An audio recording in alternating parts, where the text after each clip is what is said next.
Good morning. Excel technical class में आपका फिर से एक बार स्वागत है। आज हम लोग देखने वाले हैं मिलमांस थ्योरम क्या होती है। तो पहले इसके कुछ पॉइंट हैं, उसके बारे में डिस्कस कर लेते हैं हम।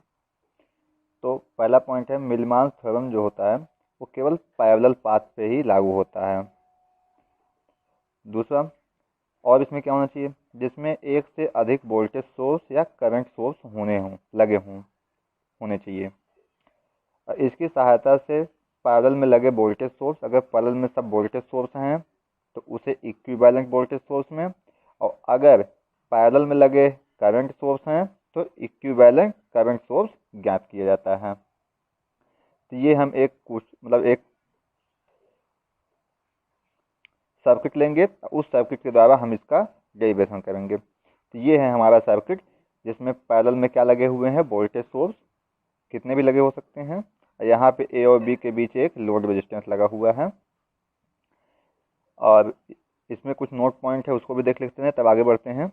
इसमें पहला जो नोट पॉइंट होगा कि किसी वोल्टेज सोर्स के पैरेलल में कोई रेजिस्टेंस लगा हो तो उसे छोड़ दिया जाता है। मतलब ये वोल्टेज सोर्स है, अगर यहाँ पे कोई पैरेलल में रेजिस्टेंस लगा दिया गया है, यहाँ पे पैरेलल में कोई रेजिस्टेंस लगा दिया गया तो उस रेजिस्टेंस को हटा दिया जाएगा। और कह रहा है करंट सोर्स के सीरीज में, मान लो यहाँ पे करंट सोर्स होता और उसके सीरीज में रेजिस्टेंस होता तो उसको भी छोड़ दिया जाता। तो यहाँ तक तो आपको समझ में आ गया होगा। अब आगे चलते हैं, डेरिवेशन करते हैं इसका। तो हमको यहाँ से सबसे पहले वोल्टेज सोर्स है तो हमें VTH का मान निकालना है।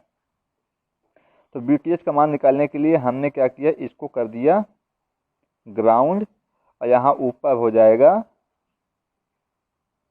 VTH।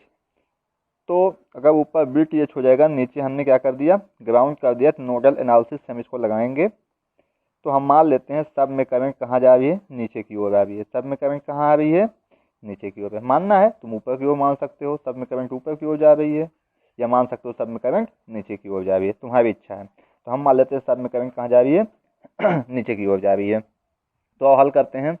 अगर हम मान लेते हैं सब में करंट नीचे की ओर जा रही है, तो यहाँ से पहला, अगर नीचे की ओर जा रही है तो VTH minus V1 upon R1 plus VTH अब माइनस V2 अपान R2, फिर plus VTH minus V3 upon R3। इसको यहाँ पे लिखते हैं हम लोग। तो पहला लिखेंगे यहाँ पे VTH minus V1 upon R1 plus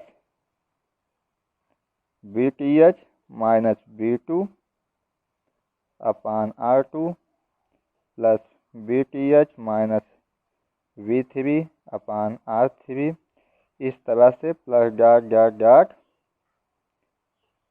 VTH minus VN upon RN बराबर 0। तो हम क्या करेंगे, VTH को अलग करेंगे इससे। तो क्या हो जाएगा, VTH upon R1 minus V1 upon R1 plus VTH upon R2 minus V2 upon R2 plus VTH upon R3 minus V3 upon R3 plus dot dot dot VTH upon RN minus VN upon RN equal to 0। अब हम क्या करेंगे, यहाँ से अब हम VTH को एक तरफ रखेंगे और बाकी इन सबको दूसरी तरफ कर देते हैं। तो मैंने क्या किया, यहाँ से VTH को एक तरफ किया, बाकी इसको अलग तरफ किया। उसके बाद मैंने VTH कॉमन ले लिया। तो यहाँ से V1 अपान R1 ये बचेगा, बराबर इसको उधर करूँगा प्लस में, इसको इधर करूँगा प्लस में, इस तरह से ये बचेगा। अब हम यहाँ से हम VTH का मान आसानी से निकाल सकते हैं। VTH बराबर क्या हो जाएगा, इतना बटे, इसको नीचे की ओर ले चले आएंगे। तो हमें क्या मिलेगा, VTH बराबर V1 upon R1 V2 upon R2 इतना, और बटे इतना। यहाँ पे ही प्लस लगा लो, यहाँ पे भी प्लस लगा लो। तो ये तो हमारा निकल आया VTH। अब हमको क्या निकालना होगा, RTH। तो अब हम क्या निकालेंगे, RTH। तो RTH निकालने के लिए हमने पहले बताया, फिगर में देखते हैं। ये है फिगर। हमने पहले बताया था RTH निकालने की क्या करता होता, सभी वोल्टेज सोर्स को शॉर्ट सर्किट कर देते हैं और उसका इंटरनल रेजिस्टेंस दिया हो तो ले लिया जाता है। इसको भी 60 कर देंगे, इसको भी 60, इसको भी 60, इसको भी 60, इसको भी 60, जितने भी रेजिस्टेंस लगे हैं वो सब किस में हो जाएंगे, पैरेलल में हो जाएंगे। तो यहाँ से जो आरटीएच निकलेगा वो क्या हो जाएगा, 1/, तो यहाँ से हो जाएगा 1/R1 plus 1/R2 plus 1/R3 plus 1/R4 plus dot dot dot 1/Rn plus में हो जाएगा। तो ये तो निकल गया आरटीएच एक बीटीएच। अब यहाँ से हमारा क्या बन जाएगा, इक्विवेलेंट सर्किट।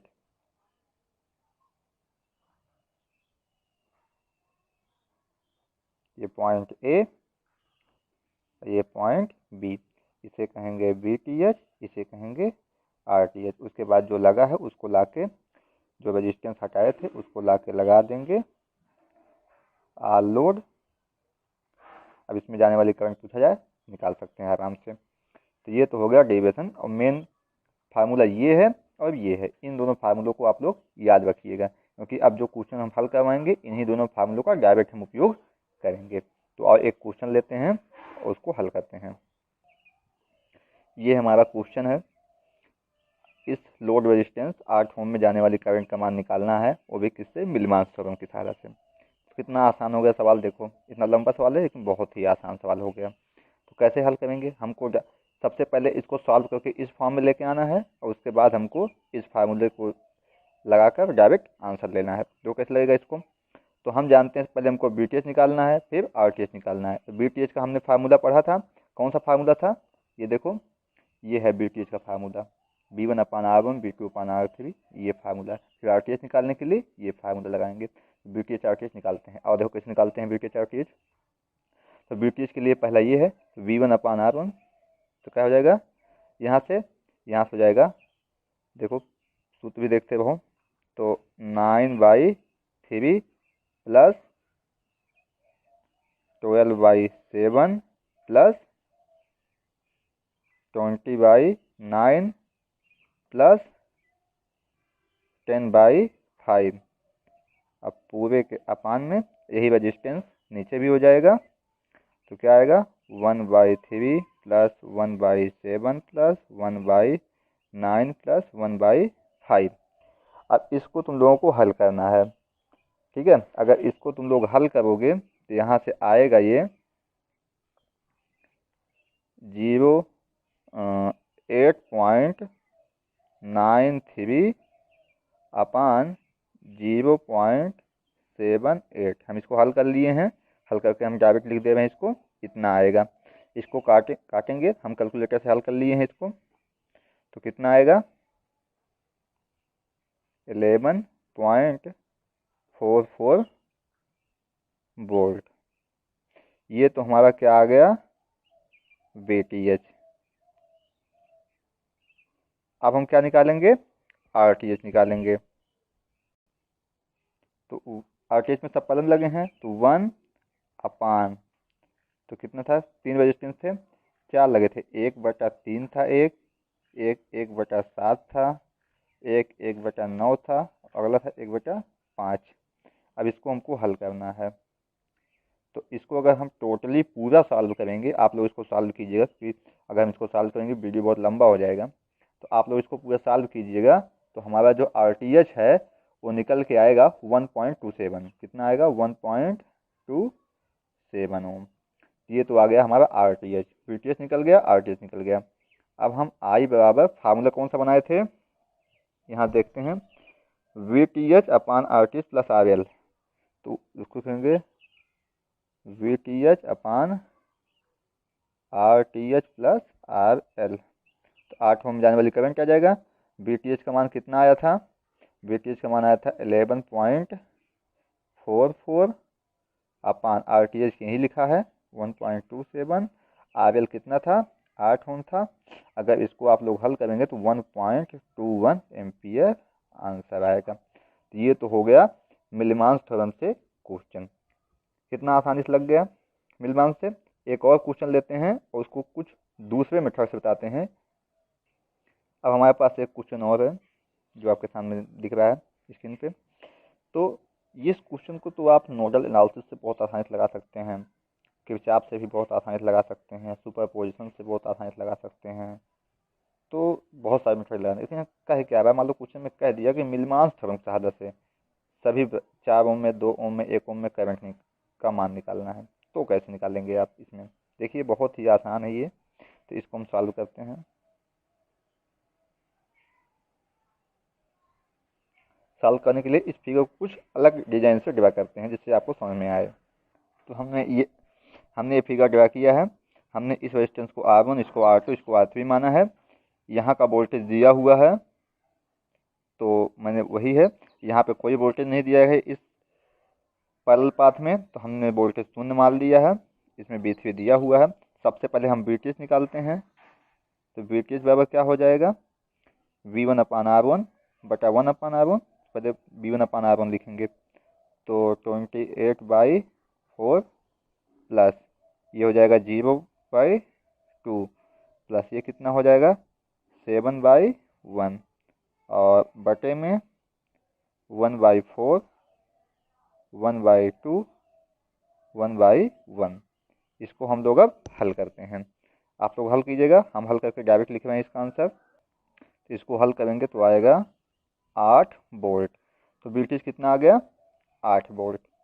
तो अब हम लोग आगे चलते हैं अगले स्टेप में, जो हमने कहा था कुछ नया इसमें करते हैं। देखो नया क्या करते हैं, बहुत ही आसान तरीका है वो भी। तो ये हमारा फिगर है। अब हमने जो BTH निकाला है वो इस यहाँ से लेके यहाँ तक पैरेलल पाथ के लिए BTH है, यहाँ से लेके यहाँ तक के लिए, यहाँ तक लेके यहाँ तक के लिए, मतलब प्रत्येक ब्रांच का टोटल वोल्टेज निकल के आया कितना 8 वोल्ट है ना। इसको थोड़ा समझने की कोशिश कीजिएगा। मतलब कह सकते हैं कितना है ये 8 वोल्ट। मतलब इसमें भी कितने वोल्ट होने चाहिए 8, इसमें भी कितने होने चाहिए 8, इसमें भी कितने होने चाहिए 8 वोल्ट होने चाहिए। तो आओ देखते हैं। तो अगर 8 वोल्ट होगा तो यहाँ पे 7 ही वोल्ट है, तो मतलब इसमें 1 वोल्ट ऐड होगा ना। ध्यान दीजिएगा, इसमें क्या होगा 1 वोल्ट ऐड, तभी तो 8 वोल्ट होगा ये। तो 7 वोल्ट है, तो यहाँ पे मतलब कितना वोल्ट होना चाहिए 1 वोल्ट।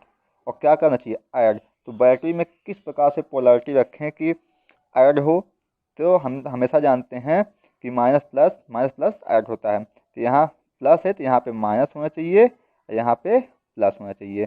मतलब इस ब्रांच में करंट की डायरेक्शन कैसे होगी, इधर की ओर होगी। ये तो चल गया। अब टोटल वोल्टेज कितना हो गया इस ब्रांच में 8 वोल्ट, इसमें कितना होना चाहिए 8 वोल्ट। तो 8 वोल्ट यहाँ भी लिख लेते हैं, हो गया 8 वोल्ट यहाँ भी। अब आते हैं इसमें, और इसमें भी करंट किधर होना चाहिए अभी वो बाद में डिसाइड करेंगे, क्योंकि अभी पहले इसमें कर लेते हैं तब बताएंगे अभी। तो यहाँ पे है 28 वोल्ट, जबकि होना कितना चाहिए 8 वोल्ट, है कितना 28 वोल्ट। तो क्या करें कि 8 वोल्ट हो जाए, मतलब इस बैटरी को के वोल्टेज को घटाना है। तो घटाना कितना है 20 वोल्ट, घटाना कितना है 20 वोल्ट। अगर 20 वोल्ट घटाना है इस बैटरी से, तो बैटरी को कैसे जोड़ेंगे, प्लस को प्लस से जोड़ दो, प्लस को प्लस से जोड़ दो, अपने आप घट जाएगा। मतलब इसमें करंट का डायरेक्शन होगा इधर। अगर इसमें करंट डायरेक्शन इधर होगा, इसमें करंट डायरेक्शन इधर फिर इधर होगा, जाहिर सी बात है इसमें करंट डायरेक्शन इस तरह से होगा, तो मतलब ये प्लस होगा ये माइनस होगा। तो अब हमको सब के अक्रॉस जितने भी रेजिस्टेंस हैं, इस रेजिस्टेंस के अक्रॉस वोल्टेज कितना है 20 वोल्ट, इस रेजिस्टेंस के अक्रॉस वोल्टेज कितना है 8 वोल्ट, इस रेजिस्टेंस के अक्रॉस वोल्टेज कितना है 1 वोल्ट। हम आसानी से करंट निकाल सकते हैं। मान लेते हैं इसमें कौन सी करंट जा रही है I1, इसमें कौन सी करंट आ रही है I2, इसमें कौन सी करंट आ रही है I3। तो हम निकाल लेते हैं I1 का मान। I1 मतलब 4 ओम में जाने वाली करंट, तो 20 उसके क्रॉस वोल्टेज बटा रेजिस्टेंस, मतलब 5 एम्पियर करंट किस में जाएगी 4 ओम में। इसमें निकालते हैं I2 8/2, तो कितना हो जाएगा 4 एम्पियर। 4 एम्पियर करंट जाएगी इस 2 ओम में, इसमें कितना जाएगी I3 1/1 बराबर 1 एम्पियर। तो ये तो हमारा निकल गया प्रत्येक ब्रांच में करंट। तो ये एक अलग मेथड था निकालने का, वो अलग मेथड था। तो इस प्रकार से हम मिलमांस थ्योरम से 2 मेथड से आपको मैंने सवाल लगा के दिखा दिया। आई होप आपको ये वीडियो समझ में आया होगा। अगर समझ में आया लाइक कीजिए, शेयर कीजिए। अगर चैनल पर नए हैं तो चैनल को सब्सक्राइब कीजिए। धन्यवाद। अब अगले वीडियो में हम आपके लिए लेके आएंगे रेसिप्रोसिटी थ्योरम का। तो अगला टॉपिक किसका होगा? रेसिप्रोसिटी, बहुत इंपॉर्टेंट है वो भी। तो मिलते हैं नेक्स्ट डे। थैंक यू, धन्यवाद।